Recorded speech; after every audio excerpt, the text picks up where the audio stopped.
When the global economy crashed in 2008, costing tens of millions of people their savings, their jobs, and their homes, the bankers who caused the crisis did not get arrested, they did not go to jail, and they did not have to pay any money out of their own filthy rich pockets.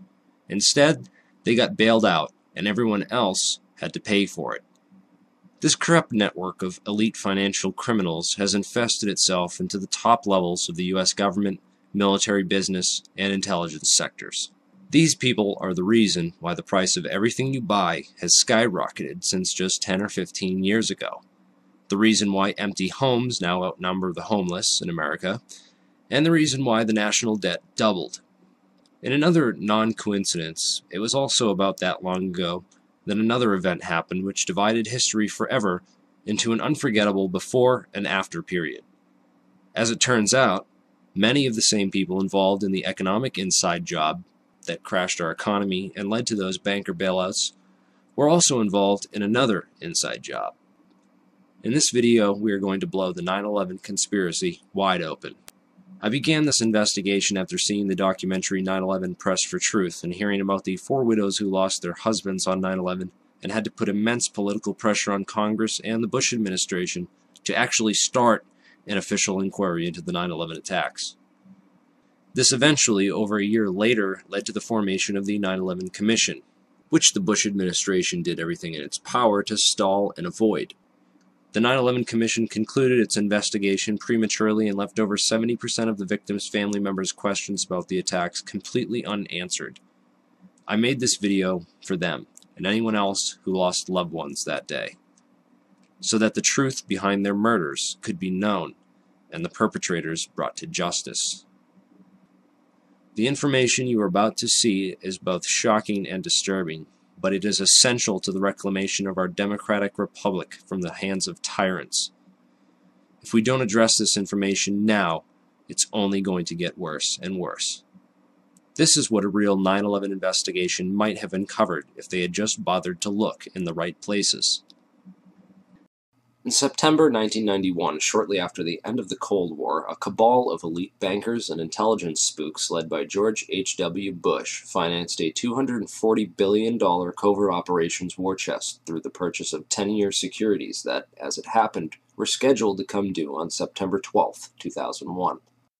Project Hammer was undoubtedly used for a wide variety of illicit intelligence operations, but mainly it was used to finance a covert economic operation against the collapsing Soviet Union, whereby unknown Western investors bought up much of the Soviet industry with a focus on oil and gas, crashing the Russian economy, looting its central bank, orchestrating what became known as the Great Ruble Scam, and a wide variety of other clandestine, state-assisted operations designed to thoroughly prevent Russia from ever contesting the U.S. as a world superpower, while in the process lining the pockets of these economic hitmen who swooped in to devour the collapsing Russian economy after the fall of the Soviet Union.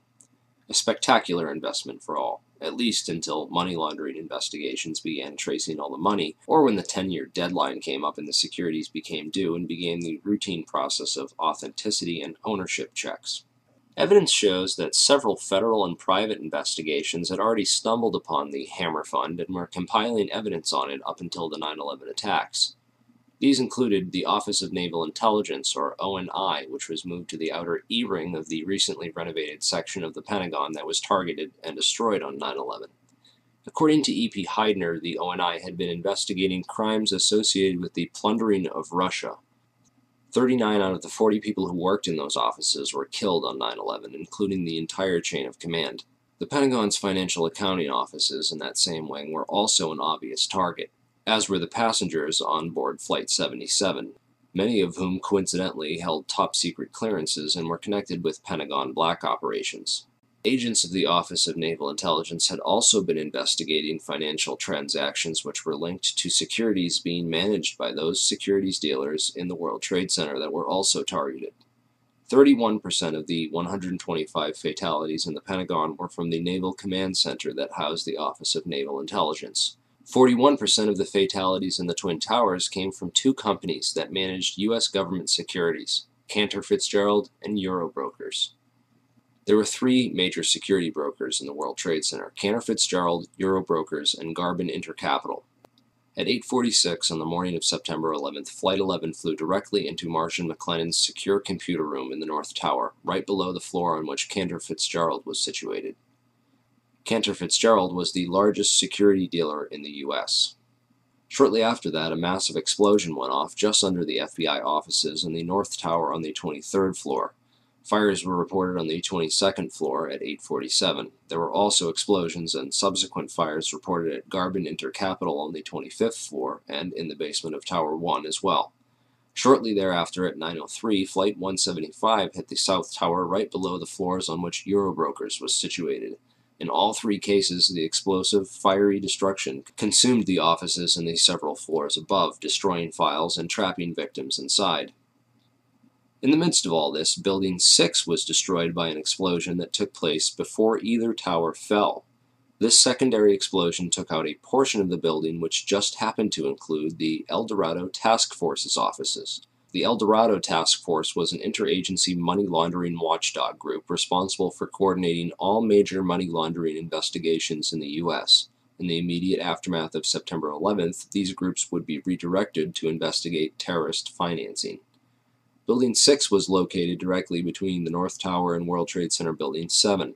While large portions of World Trade Center 6 were gutted by explosions and later by falling debris from the North Tower, the building itself did not suffer a global symmetric collapse at near freefall acceleration as did Buildings 1, 2, and 7. FEMA photographer and 9/11 whistleblower Kurt Sonnenfeld took some interesting pictures of the U.S. Customs vault in the basement of World Trade Center 6, which was found completely empty and left with the door wide open. All of its contents appear to have been looted during the attacks. There is also evidence that gold was being looted from the vaults beneath World Trade Center 4. There were several early reports of a 10-wheel truck packed with stolen bullion caught fleeing World Trade Center 5 when the vehicle had become stuck on a collapsed ceiling brace, forcing the driver to flee the scene. Many researchers have stumbled across one or two of these anomalies from time to time: the empty vaults, the secondary explosions, the fireproofing upgrades on the exact floors coinciding with failure and impact in the towers, the suspicious power downs and evacuation drills, the World Trade Center tenants and security firms like AIG, Marsh & McLennan, and Kroll, and their close ties with the intelligence community, etc., etc. These anomalies are not unrelated, but nevertheless became lost inside the chaos of that September morn, the aftermath, and subsequent cover-ups. Okay, so what does all this mean? Overall, a critical mass of brokers from the major government security brokerages in the Twin Towers had to be eliminated to create chaos in the government securities market. A situation needed to be created wherein $240 billion of covert securities could be electronically cleared without anyone asking questions, which happened when the Federal Reserve declared an emergency and invoked its emergency powers that very afternoon. On September 14th, the Securities and Exchange Commission declared a national emergency and for the first time in U.S. history invoked its emergency powers under the Securities Exchange Act Section 12K and eased regulatory restrictions for clearing and settling security trades for the next 15 days. These changes would have allowed the estimated $240 billion in covert government securities to be cleared upon maturity without the standard regulatory controls around identification of ownership. The towers needed to be demolished to create a big enough mess that the illicit activities taking place behind the scenes that morning could be hidden in the confusion of that day. Okay, now let's talk a little bit about who did it and how. 9/11 whistleblower Richard Andrew Grove was a software salesperson for a company called Silverstream. Silverstream's technology was on the cutting edge of Internet solutions, offering software to web-enable the critical business functions of Fortune 500 companies, basically integrating and making available on the web the disparate legacy applications and mainframes while simultaneously streamlining workflow and traditional paper processes, with an end result being a lower cost of operation and more efficient transactions. Silverstream had built internet transactional and trading platforms for Merrill Lynch, Deutsche Bank, Bankers Trust, Alex Brown, and Morgan Stanley, to name a few. Leading up to 9/11, Silverstream was designing specialized accounting software for a major client, Marsh & McLennan. Marsh is the world's largest insurance brokerage and was located right below Cantor Fitzgerald in the North Tower. Approximately 295 Marsh employees were murdered that morning, along with other innocent victims and employees who either knew too much or too little about their chosen work environment. But most importantly, Silverstream provided a specific type of connectivity that was used to link AIG and Marsh & McLennan, the first two commercial companies on the planet to employ this type of transaction. What then were Marsh and AIG doing, and why did they need to leverage technologies that no other commercial entity on the face of the earth needed to use to conduct business? The recovered hard drives from the World Trade Center, combined with Richard Grove's testimony, give us some intriguing clues. Grove discovered that Silverstream was overbilling Marsh to the tune of $7 million extra for fictitious and unneeded hardware. He also became aware of an exploitable flaw in the accounting software that had been sold to a variety of Marsh's clients and partners. When he brought this up to his superiors at Silverstream and others at Marsh, he was told to keep quiet and not to worry about it.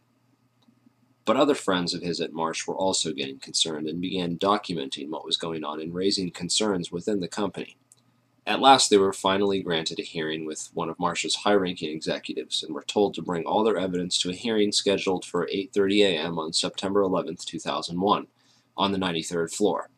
The high-ranking member of Marsh, who Grove did not name, would participate via teleconference from the safety of his home, while Marsh employees and potential whistleblowers, Gary Lasko, Catherine Lee, Ken Rice, Richard Breuhardt, and John Oltzhofer, would die in the meeting room in the North Tower with all their evidence when American Airlines Flight 11 would impact that very section of the building. Richard Grove fortunately got stuck in traffic that morning and didn't make it. Computer hard drives recovered from the World Trade Center show a spike in suspicious transfers that took place within the World Trade Center as the 9/11 attacks were unfolding. Richard Grove is convinced that these suspicious money transfers were performed electronically using Silverstream software, and that the overbilling of Marsh was hush money for the operations. It would certainly have helped clear up that $240 billion in securities and make it look like any of those companies might have done it. The recovered hard drives and financial transactions from 9/11 all show clear evidence that something was going on that morning. Marsh's CEO at the time was Jeffrey Greenberg, the son of Maurice Greenberg of AIG. Most insurance companies were hurting badly in late 2001 after $40 billion in insurance settlements had been paid out for the devastation caused by the 9/11 attacks. Yet one insurance company did not suffer quite the same losses as the other companies did. American International Group, or AIG as it turns out, is much more than an insurance company. With its long ties to the intelligence community, AIG was founded by OSS operative Cornelius V. Starr, 2 R's, the uncle of Clinton's friend Kenneth Starr. AIG currently operates a complex network of shell companies and other entities which operate internationally and have been used for clandestine intelligence gathering and other covert activities for decades. The company that ran security in the World Trade Center, Kroll Associates, was owned by AIG. The CEO of AIG on 9/11 was a guy named Maurice Greenberg, who was actually nominated for the position of Director of Central Intelligence after he authored a report for the Council on Foreign Relations, of which he's a high-ranking member, where he advocated that FBI and Drug Enforcement Agency agents operating abroad should not be allowed to act independently of either the ambassador or the CIA, lest pursuit of evidence or individuals for prosecution cause major foreign policy problems or complicate ongoing intelligence and diplomatic activities. Of course, this type of policy is essentially a continuation of things like Executive Order 12333 and the CIA-assisted Contra cocaine trafficking that went on as an immediate result. These backdoor agreements open the floodgates for government drug money laundering and narco-trafficking. Former LAPD narcotics detective turned whistleblower Michael Rupert has written a series of excellent articles documenting AIG's involvement in drug money laundering, undoubtedly revealing yet another motive for the invasion of Afghanistan, a country which currently produces over 90% of the world's heroin supply. Drugs are arguably the most profitable commodity on the entire international market, and drug money was undoubtedly a motive behind the invasion of Afghanistan and consequently the 9/11 attacks.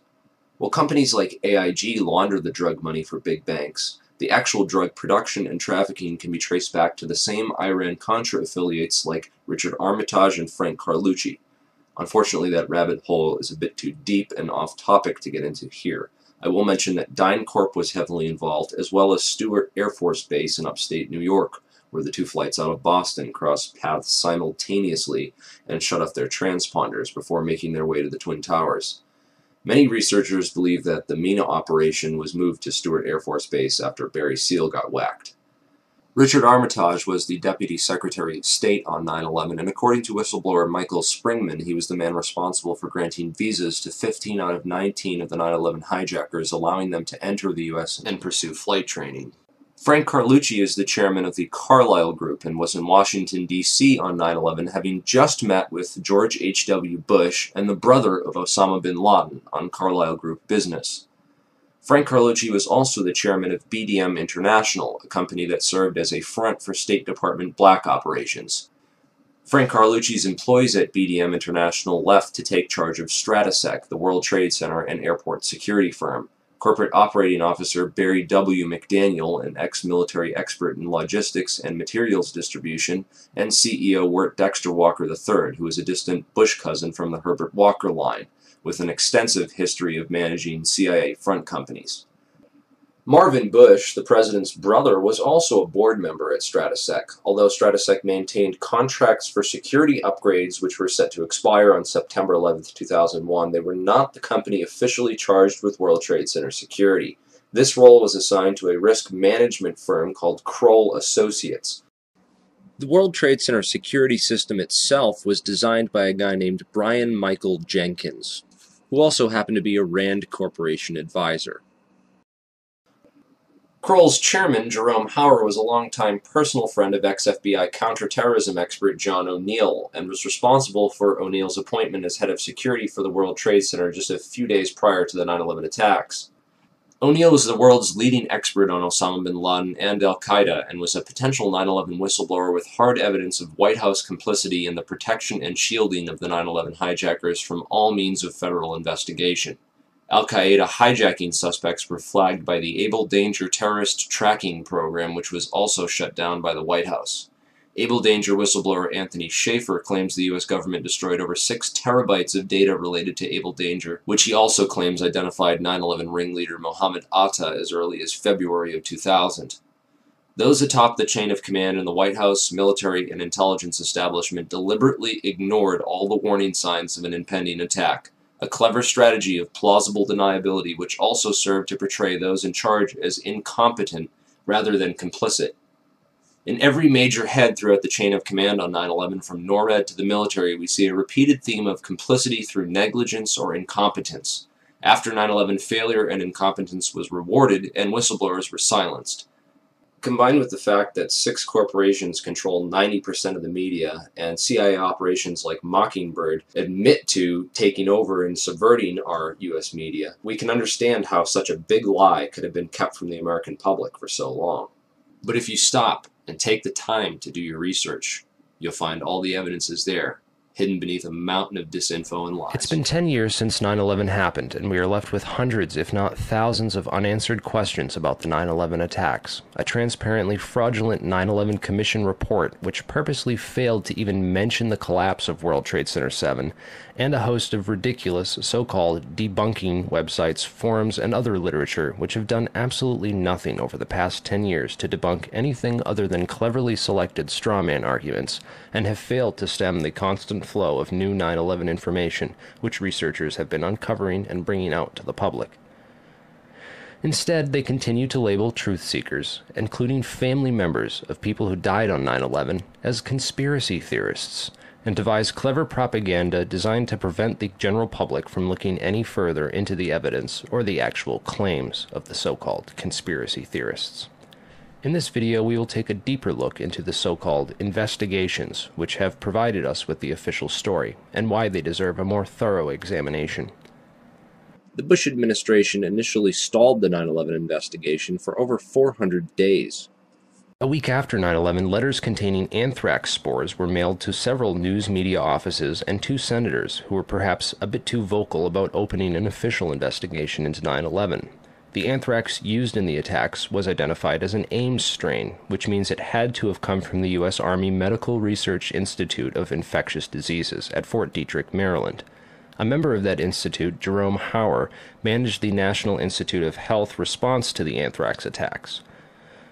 Coincidentally, Hauer also warned the White House to start taking Cipro, an antibiotic which is effective against anthrax, a week before the attacks.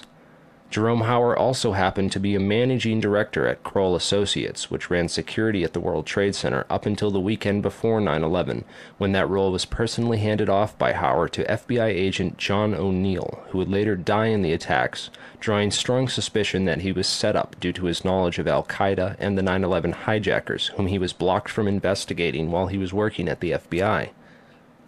In January 2002, President Bush personally asked Senate Majority Leader Tom Daschle to limit the congressional investigation into the events of September 11th.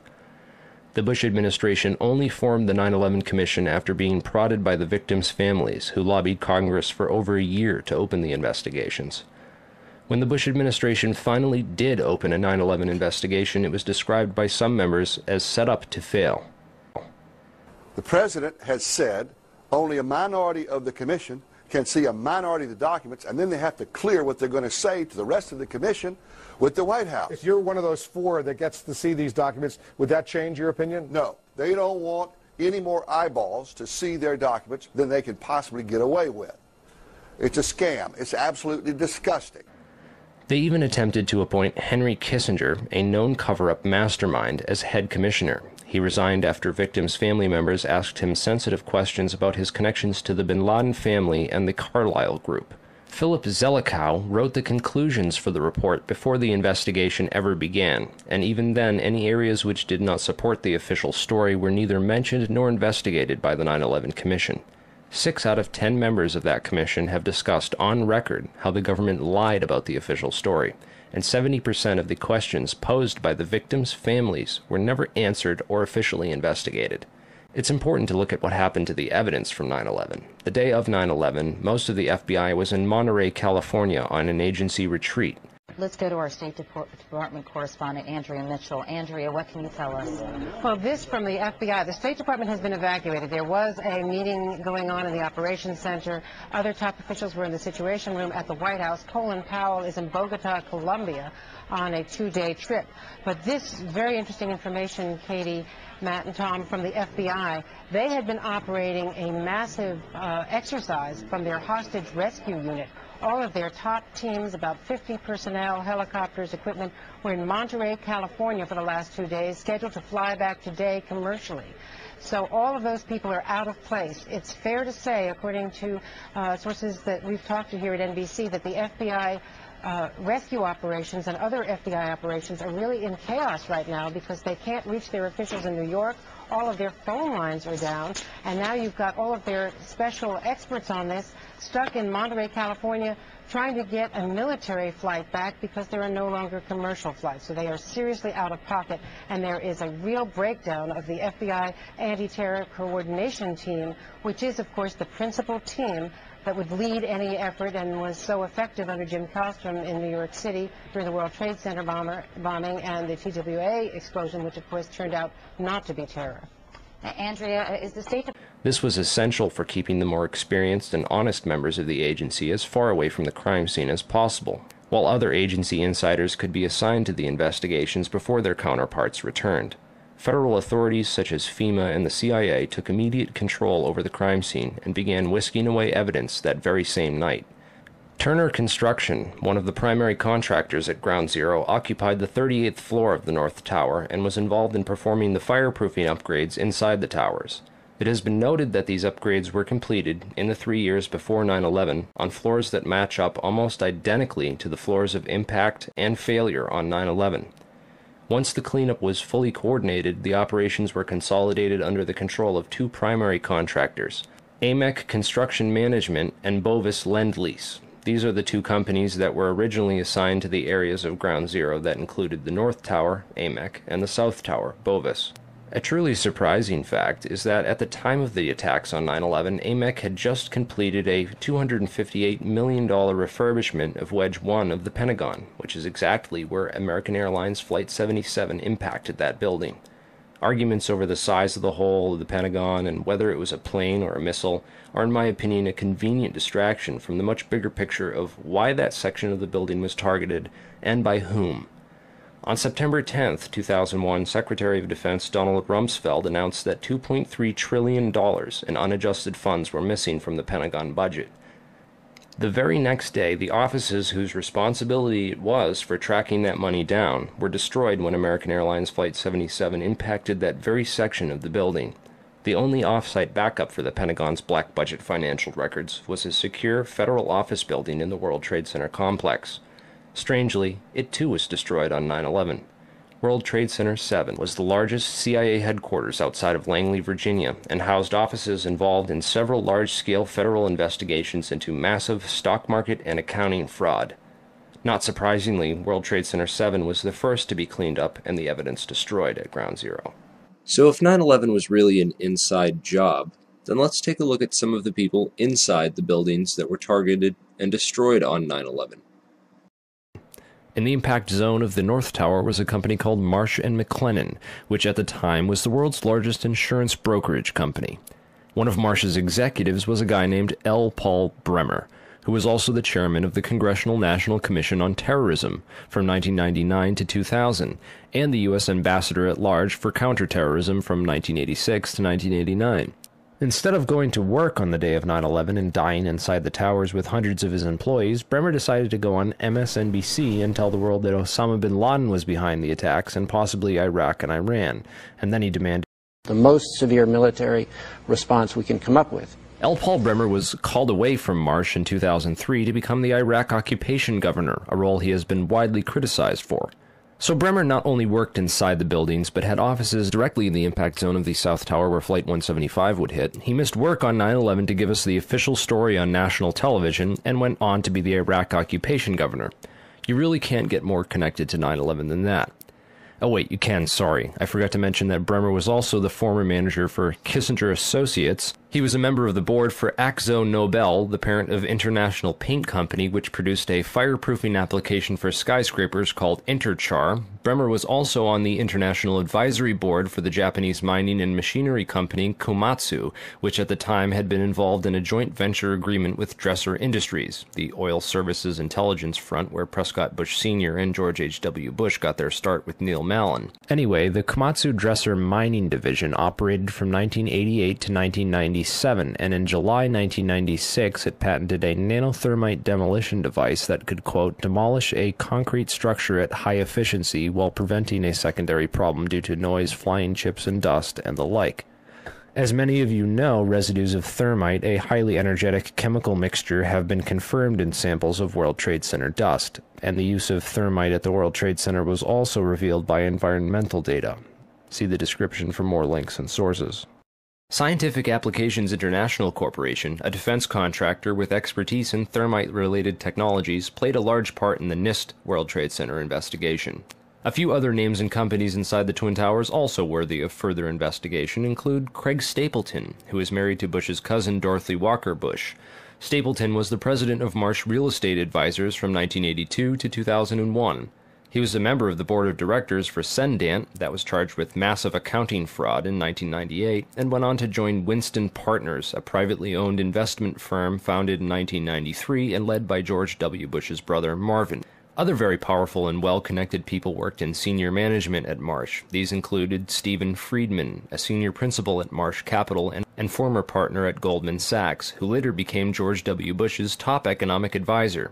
Friedman was also a member of the Brookings Institution, the Bilderberg Group, the Foreign Intelligence Advisory Board, and the board at In-Q-Tel, the investment firm founded by the CIA in 1998. In-Q-Tel invests in state-of-the-art technologies related to defense and intelligence work, including nano and chemical technologies, according to its website. In another interesting coincidence, Friedman belonged through Cornell University to a secret society called Quill and Dagger, the membership of which includes Paul Wolfowitz, Sandy Berger, and Stephen Hadley. Wolfowitz, the neocon Deputy Secretary of Defense in the Bush administration, was the author in 1992 of the Wolfowitz Doctrine of preemptive warfare. He also made comments about a surprise-like Pearl Harbor months before 9/11 and met with Pakistani ISI General Mahmoud Ahmed in the week before 9/11. Berger, the national security advisor to President Clinton, was later caught stealing documents from the 9/11 Commission investigation. Berger was also the boss of White House counterterrorism czar Richard Clarke, and together with Hadley, who was Condoleezza Rice's deputy, was responsible for delaying or obstructing Clarke's plans to stop al-Qaeda in January of 2001. Jeffrey Greenberg resigned from Marsh & McLennan after being accused of serious financial crimes. The first plane of 9/11 flew directly into his company's secure computer room in the North Tower. Jeffrey Greenberg is a member of the Brookings Institution and the Trilateral Commission. Jeffrey Greenberg rose quickly through management at Marsh, having come there directly from AIG in 1995, and then becoming CEO just 4 years later. At Brookings, Greenberg hobnobbed with Lee Hamilton, co-chair of the 9/11 Commission. There's also Jim Pierce, another Bush cousin, who was managing director of Aon Corporation, who, according to the NIST report, modified unknown sections of Floor 83 in the South Tower in 1997. Jim Pierce had arranged a meeting on the 105th floor of the South Tower for that morning. Pierce survived that day, despite the fact that 12 people came to the meeting in the South Tower and 11 of them died. The location of the meeting had been changed the night before to the Millennium Hotel, where Pierce watched the South Tower as it was hit by the aircraft. Apparently, the meeting attendees were not all notified of the change in location. Another interesting character is Joseph Kasputis, of Baseline Financial Service, which occupied the impact zone of the South Tower on floors 77 and 78, where United Airlines 175 impacted. Kasputis has a history of being well connected to the highest levels of government, as well as to the defense and intelligence industries. Kasputis worked from 1972 to 1977 for the U.S. Department of Commerce and Defense. He was also the deputy director of Nixon's White House task force that dealt with the Arab oil embargo of 1973, and was instrumental in the creation of the Department of Energy. Kasputis went on to run a large corporation called Primark that had offices in both towers on 9/11. One of the subsidiaries of Primark, the Analytical Sciences Corporation, TASC, worked with so-called black or top-secret programs. TASC also worked closely with the National Institute of Standards and Technology. Kasputis was also a member of the Logistics Management Institute, LMI, whose members included Paul Kaminsky of In-Q-Tel and General Dynamics, Charles D. Bona of Halliburton, Skull and Bones member Joseph Samuel Nye, and Michael Daniels of Scientific Applications International Corporation. LMI's self-proclaimed role is advancing the science of government. Kasputis' connections to the DOE from 1977 through at least 1997 are interesting, considering that the DOE was developing thermite ignition devices as early as 1983. Joseph Kasputis went on to become the CEO of Baseline Financial Services, which was directly in the impact zone on the 78th floor of the South Tower. According to NIST, Kasputis' Baseline Financial modified the southeast corner of Floor 78 in 1999, exactly where the aircraft hit on 9/11. Floors 77 and 78 were upgraded for fireproofing in June and April of 1998, respectively. Another company of interest on Floor 91, just above the impact zone for the South Tower, was Washington Group International. This company was known primarily as a construction and mining firm, and it had just acquired Raytheon Engineers in July of 2000.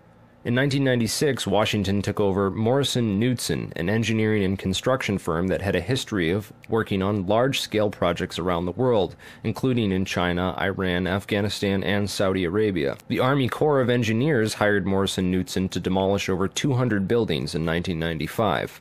One of the DOE facilities for which Washington was responsible well before 9/11 was the Savannah River site near Aiken, South Carolina. In February of 1997, Lawrence Livermore National Labs and the Savannah River site signed an agreement of cooperation to share technology. Savannah went on to add developing sol gel technology for fuels and other applications to its portfolio. Sol gel technology is utilized by Lawrence Livermore National Laboratories for making nanothermites. In another coincidence, Savannah River Technology staff participated in the search and rescue operations at Ground Zero by providing unique tools. Just before 9/11, Washington was going through a tough time financially and sought Chapter 11 bankruptcy protection. Securities and Exchange Commission documents show that Washington made court-ordered pre-petition payments as part of these proceedings to a number of companies, including Komatsu.